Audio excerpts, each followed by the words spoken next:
मुख्यमंत्री जी की घोषणा के विपरीत ये बात है और उनके खिलाफ ही ये षड्यंत्र है।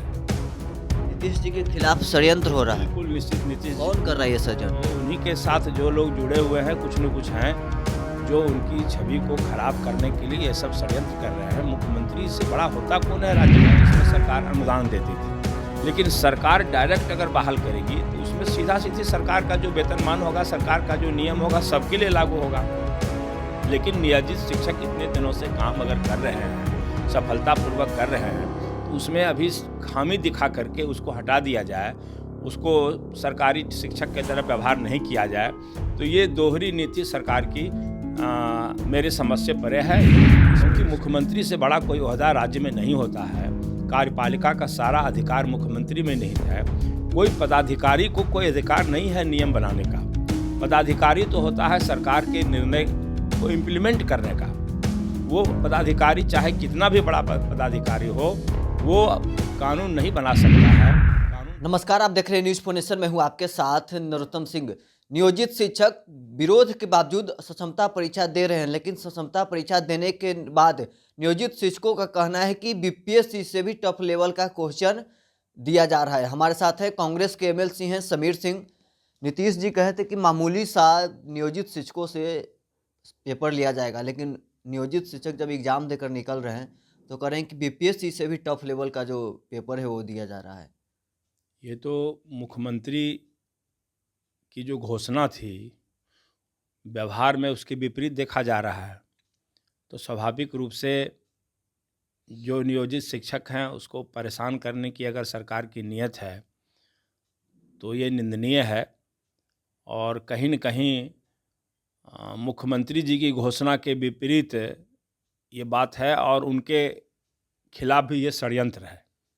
नीतीश जी के खिलाफ षड्यंत्र हो रहा है। बिल्कुल निश्चित नीतीश जी कौन कर रहा है ये षड्यंत्र? ये उन्हीं के साथ जो लोग जुड़े हुए हैं, कुछ न कुछ हैं जो उनकी छवि को खराब करने के लिए ये सब षड्यंत्र कर रहे हैं। मुख्यमंत्री से बड़ा होता कौन है राज्य में?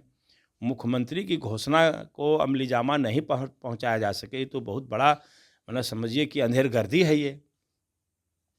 आखिर आपको कौन लगता है कि वो कौन लोग हैं जो मुख्यमंत्री के फैसले को भी नहीं मान रहे हैं? नहीं मान रहा है वो तो मुख्यमंत्री जी को चिन्हित कराना चाहिए, उसकी जांच कराना चाहिए कि उन्होंने कहा कि हल्का फुल्का ढंग से परीक्षा ले लिया जाएगा, सामान्य जानकारी प्राप्त की जाएगी शिक्षकों से परीक्षा के माध्यम से। लेकिन वो बीपीएससी एग्ज़ाम वो डिप्टी कलेक्टर होने के लिए नहीं न दे रहे हैं परीक्षा। वो तो दे रहे हैं शिक्षक जो पढ़ा रहे हैं, तो शिक्षक को पढ़ाने में क्या सब सवाल पूछना चाहिए। ये तो माने ये सिर्फ सरकार को जानना चाहिए कि ये शिक्षक कॉम्पिटेंट हैं कि नहीं हैं। अब उसमें जो भी सामान्य ज्ञान होना चाहिए या जिस विषय का टीचर है उस विषय से संबंधित कोई बात पूछी जानी चाहिए। लेकिन ये बीपीएससी की प्रतियोगिता परीक्षा के समकक्ष अगर पूछी जा रही है तो ये तो उचित नहीं है।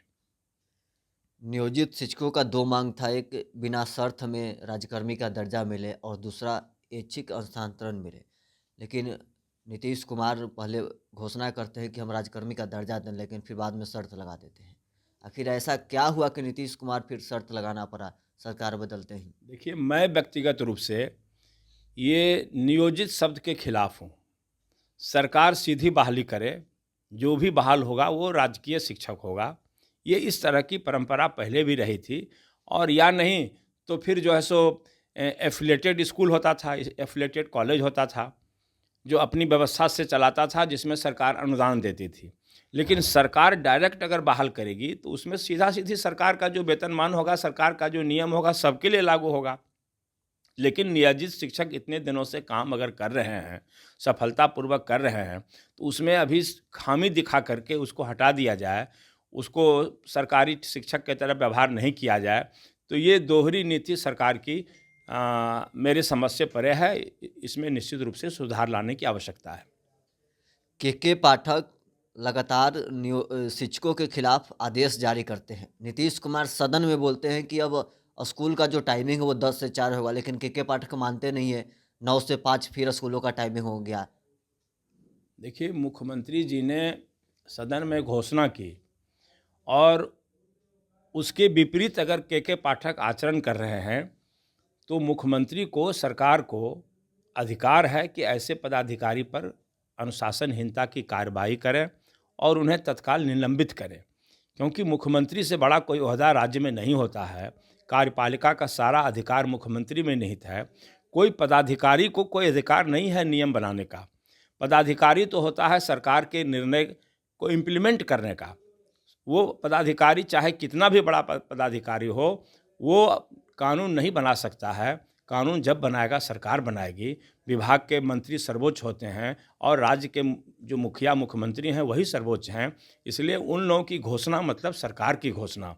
अगर उन्होंने दोनों सदन में घोषणा कर दी है तो निश्चित रूप से इसका इम्प्लीमेंटेशन होना चाहिए।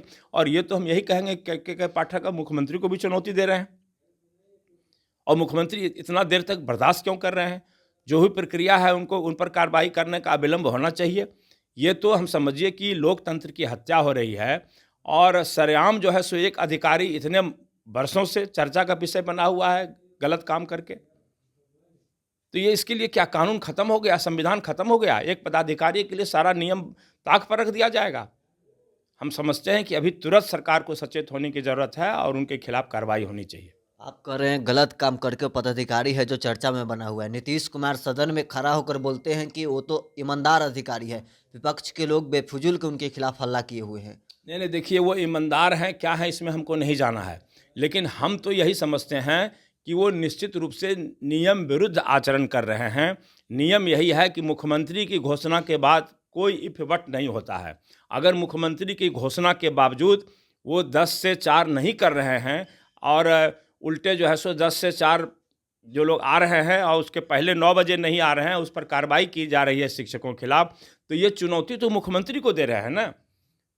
पाठक जी की अगर प्रशंसा उन्होंने की है तो हमको उसमें कोई लेना देना नहीं है। उनको अच्छा लगता है वो प्रशंसा करें, लेकिन राज्य की जनता को, शिक्षकों को और अन्य विधायकों को, मंत्रियों को ये अच्छा नहीं लग रहा है कि मुख्यमंत्री को भी एक अधिकारी चुनौती दे और मुख्यमंत्री चुपचाप होकर उसकी प्रशंसा करे। इमीडिएट उस पर कार्रवाई होनी चाहिए। मुख्यमंत्री का कोई वक्तव्य अगर सदन में होता है तो वो कानून माना जाता है, लेकिन यहाँ पर नीतीश कुमार के आदेश के बावजूद भी के पाठक टाइमिंग में सुधार नहीं लाते हैं। इसका मतलब क्या बिहार में अफसरशाही हावी है? इसमें संदेह कहाँ है? अरे हम तो कह रहे हैं कि विभाग में मंत्री को विशेषाधिकार है। मंत्री सर्वोच्च है, मुख्यमंत्री तो स्टेट का सर्वे सर्वा है। मुख्यमंत्री की घोषणा तो सरकार की घोषणा मानी जाती है, मंत्री की घोषणा सरकार की घोषणा मानी जाती है, कैबिनेट मिनिस्टर की। लेकिन पता नहीं ये अफसरशाही क्यों बढ़ गई है। ये तो सरकार जिम्मेवार है और सरकार को ही इसमें सुधार लाने का है, उसको पावर है। ऐसे पदाधिकारी, जो भी इस तरह के पदाधिकारी हैं, उस पर तुरंत कार्रवाई होनी चाहिए। तो आपने सुना क्या कुछ कह रहे थे कांग्रेस के एमएलसी समीर कुमार सिंह। फिलहाल के लिए बस इतना ही। आप बने रहे न्यूज़ 4 नेशन के साथ।